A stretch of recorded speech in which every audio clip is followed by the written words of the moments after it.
ಯಾವುದೇ ಬೇಟಿ ರೈಸ್ ಬಾಸುಮತಿ ಅಕ್ಕಿ ಯೂಸ್ ಮಾಡದೆ ಮನೇಲಿರೋ ಅಕ್ಕಿನ ಯೂಸ್ ಮಾಡಿಕೊಂಡು ಈ ರೀತಿ ಉದ್ರುದ್ರಾಗಿ ತುಂಬ ಸ್ಪೈಸಿ ಆ್ಯಂಡ್ ಜ್ಯೂಸಿಯಾಗಿ ಟೊಮೊಟೊ ಪಲಾವ್ನ ಯಾವ ರೀತಿ ಮಾಡೋದು ಅಂತ ನಾನು ನಿಮಗೆ ತೋರಿಸ್ತಾ ಇದ್ದೀನಿ. ನಮಸ್ಕಾರ ಎಲ್ರಿಗೂ, ನಿಮಗೆಲ್ಲರಿಗೂ ರಂಜು ರುಚಿ ಲೋಕ ಚಾನಲ್ಗೆ ಸುಸ್ವಾಗತ. ನೀವು ಇದೇ ರೀತಿ ನಮಗೆ ಸಪೋರ್ಟ್ ಮಾಡ್ತಾಯಿದ್ರೆ ಬೇಗ ಸಬ್ಸ್ಕ್ರೈಬರ್ಸ್ ಜಾಸ್ತಿ ಆದಷ್ಟು ನಮಗೂ ಹೊಸ ರೆಸಿಪೀಸ್ನ ತೋರಿಸೋಕ್ಕೆ ಇಂಟ್ರೆಸ್ಟ್ ಬರುತ್ತೆ. ಹೊಸದಾಗಿ ಯಾರೇ ನಮ್ಮ ವೀಡಿಯೋನ ನೋಡ್ತಾ ಇದ್ದರೆ ಬೇಗ ಇವಾಗಲೇ ನಮ್ಮ ಯೂಟ್ಯೂಬ್ ಚಾನಲ್ನ ಸಬ್ಸ್ಕ್ರೈಬ್ ಆಗಿ ಅಂತ ಹೇಳ್ತಾ, ಈಗ ನಾನು ಆಲ್ರೆಡಿ ಟೊಮೊಟೊ ಪಲಾವ್ನ ಸೋಯಾಬೀನ್ ಟೊಮೊಟೊ ಪಲಾವ್ನ ಯಾವ ರೀತಿ ಮಾಡೋದು ಅಂತ ಆಲ್ರೆಡಿ ನಾನು ಅಪ್ಲೋಡ್ ಮಾಡಿದ್ದೀನಿ. ಈ ಟೊಮೊಟೊ ಪಲಾವ್ ಬೇರೆ ರೀತಿ ಮಾಡ್ತಾ ಇರೋದು, ಅಂದರೆ ಮಸಾಲೆನ ರುಬ್ಕೊಂಡು ಮಾಡ್ತಾ ಇರೋದು.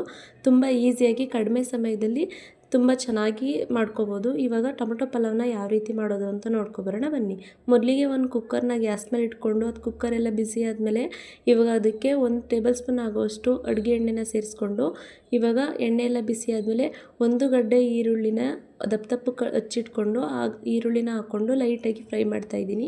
ಆ ಈರುಳ್ಳಿ ಲೈಟಾಗಿ ಫ್ರೈ ಆಗಿದ್ದಾದಮೇಲೆ ಇವಾಗ ನಮ್ಮ ಖಾರಕ್ಕೆ ಎಷ್ಟು ಬೇಕೋ ಅಷ್ಟು ಒಣಗಿದ ಮೆಣಸಿನ್ಕಾಯಿನ ಹಾಕ್ಕೊಂಡು ಅದನ್ನು ಲೈಟಾಗಿ ಫ್ರೈ ಮಾಡ್ಕೊಳ್ಳೋಣ. ನಾನಿಲ್ಲಿ ಇಬ್ರಿಗಾಗೋಷ್ಟು ಕ್ವಾಂಟಿಟಿ ಮಾಡ್ತಾ ಇರೋದ್ರಿಂದ ಕಡಿಮೆ ಕ್ವಾಂಟಿಟಿ ಹಾಕ್ಕೊಂಡು ಮಸಾಲೆಗೆ ರೆಡಿ ಮಾಡ್ತಾಯಿದ್ದೀನಿ. ನೀವು ಜಾಸ್ತಿ ಜನ ಇದ್ದರೆ ಜಾಸ್ತಿ ಮೆಣಸಿನ್ಕಾಯಿ ಜಾಸ್ತಿ ಈರುಳ್ಳಿನ ಹಾಕ್ಕೊಂಡು ಫ್ರೈ ಮಾಡ್ಕೊಳ್ಳಿ.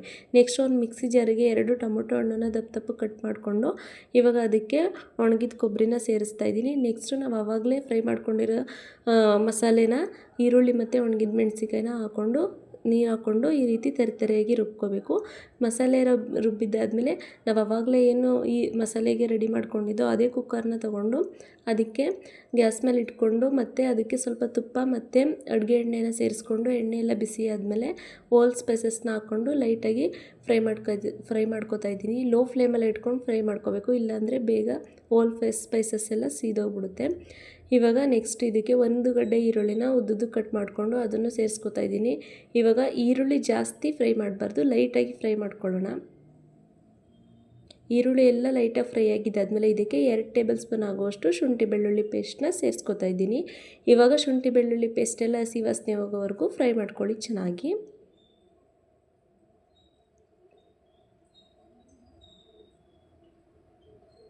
ನೋಡಿ, ಈ ರೀತಿ ಚೆನ್ನಾಗಿ ಫ್ರೈ ಮಾಡ್ಕೋಬೇಕು. ನೆಕ್ಸ್ಟ್ ಇದಕ್ಕೆ ನಾನು 1 ಟೊಮೊಟೊ ಹಣ್ಣನ್ನು ಉದ್ದುದ್ದು ಕಚ್ಚಿಟ್ಕೊಂಡು ಟೊಮೊಟೊ ಹಣ್ಣನ್ನು ಸೇರಿಸ್ಕೊತಾ ಇದ್ದೀನಿ. ಇವಾಗ ಟೊಮೊಟೊ ಹಣ್ಣು ಚೆನ್ನಾಗಿ ಸಾಫ್ಟ್ ಆಗೋವರೆಗೂ ಫ್ರೈ ಮಾಡ್ಕೊಳ್ಳೋಣ. ನೋಡಿ, ಇವಾಗ ಟೊಮೊಟೊ ಹಣ್ಣು ಸಾಫ್ಟಾಗಿ ಬೆಂದಿದೆ. ಇವಾಗ ನೆಕ್ಸ್ಟು ನಾನು 4 ಅವರ್ಸು ಬಟಾಣಿನ ನೀರಲ್ಲಿ ನೆನೆಯೋಕ್ಕಿಟ್ಟಿದೆ. ಇವಾಗ ಆ ಬಟಾಣಿನ ವಾಶ್ ಮಾಡಿಕೊಂಡು ಅದನ್ನು ಸೇರಿಸ್ಕೊತಾ ಇದ್ದೀನಿ. ಇವಾಗ ಅದನ್ನೆಲ್ಲ ಚೆನ್ನಾಗಿ ಮಿಕ್ಸ್ ಮಾಡ್ಕೊಳ್ಳೋಣ. ಲೈಟಾಗಿ ಬಟಾಣಿ ಎಲ್ಲ ಫ್ರೈ ಮಾಡ್ಕೋಬೇಕು. ಬಟಾಣಿ ಎಲ್ಲ ಫ್ರೈ ಆಗಿದ್ದಾದಮೇಲೆ ಆವಾಗಲೇ ರುಬ್ಬಿಟ್ಕೊಂಡಿದ್ದಂಥ ಮಸಾಲೆನ ಸೇರಿಸ್ಕೊತಾ ಇದ್ದೀನಿ. ಇವಾಗ ಇದನ್ನು ಚೆನ್ನಾಗಿ ಮಿಕ್ಸ್ ಮಾಡಿಕೊಂಡು ಹಸಿ ವಾಸನೆ ಹೋಗೋವರೆಗೂ ಫ್ರೈ ಮಾಡ್ಕೊಳ್ಳೋಣ. ಇವಾಗ ನಾವು ಆವಾಗಲೇ ಏನು ಮಸಾಲೆ ರುಬ್ಬಿಟ್ಕೊಂಡಿದ್ದೋ ಅದೇ ಮಿಕ್ಸಿ ಜಾರ್ಗೆ ಸ್ವಲ್ಪ 1 ಲೋಟ ಆಗುವಷ್ಟು ನೀರನ್ನ ಸೇರಿಸ್ಕೊಂಡು ಅದನ್ನೆಲ್ಲ ಚೆನ್ನಾಗಿ ಹಾಕೋತಾ ಇದ್ದೀನಿ ಕುಕ್ಕರ್ಗೆ. ಅದೆಲ್ಲ ಹಾಕಿದ್ದಾದಮೇಲೆ ಇವಾಗ ಹಸಿ ವಾಸನೆ ಹೋಗೋವರೆಗೂ ಒಂದು ಕುದಿ ಬರೋಕ್ಕೆ ಬಿಡಬೇಕು.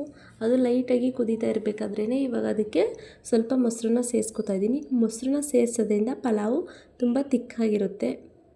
ಇವಾಗ ಇದನ್ನು ಚೆನ್ನಾಗಿ ಮೊಸರನ್ನೆಲ್ಲ ಮಿಕ್ಸ್ ಮಾಡಿದ್ದಾದಮೇಲೆ ನಾನು ಏನು ಅಕ್ಕಿ ತೊಗೊಂಡಿದ್ದೀನಿ ಆ ಅಕ್ಕಿ 2ರಷ್ಟು ನೀರನ್ನು ಸೇರಿಸ್ಕೋಬೇಕು. ನಾನಿಲ್ಲಿ 1 ಲೋಟ ಅಕ್ಕಿಗೆ 2 ಲೋಟ ನೀರನ್ನು ಸೇರಿಸ್ಕೊಂಡು ಇವಾಗ ಅದನ್ನೆಲ್ಲ ಕುದಿಯೋಕ್ಕೆ ಬಿಟ್ಟಿದೆ. ನೀರೆಲ್ಲ ಕುದಿ ಬರಬೇಕಿದ್ರೇ ಇವಾಗ ರುಚಿಗೆ ಎಷ್ಟು ಬೇಕೋ ಅಷ್ಟನ್ನು ಉಪ್ಪನ್ನು ಸೇರಿಸ್ಕೋಬೇಕು. ಉಪ್ಪೆಲ್ಲ ಸೇರಿಸಿದ್ದಾದಮೇಲೆ 1 ಲೋಟ ಅಕ್ಕಿನ ನೀಟಾಗಿ 2ರಿಂದ 3 ಸಲ ನೀರಲ್ಲಿ ವಾಶ್ ಮಾಡಿಕೊಂಡು ಅಕ್ಕಿನೂ ಸೇರಿಸ್ಕೊಂಡಿದ್ದೀನಿ. ಇವಾಗ ಇದನ್ನೆಲ್ಲ ಚೆನ್ನಾಗಿ ಮಿಕ್ಸ್ ಮಾಡ್ಕೊಳ್ಳೋಣ. ಇದೆಲ್ಲ ಮಿಕ್ಸ್ ಆಗಿದ್ದಾದಮೇಲೆ ಇವಾಗ ಕುಕ್ಕರ್ ಮುಚ್ಚಳನ ಮುಚ್ಚಿ 1 ವಿಸಲ್ ಕೂಗಿಸಿದ್ರೆ ಸಾಕು, ಬಿಸಿ ಪಲಾವ್ ರೆಡಿ ಆಗುತ್ತೆ. ತುಪ್ಪ ಅಥವಾ ಮೊಸರು ಬಜ್ಜಿ ಹಾಕ್ಕೊಂಡು ತಿಂತಾರೆ ತುಂಬಾ ಚೆನ್ನಾಗಿರುತ್ತೆ. ಧನ್ಯವಾದಗಳು.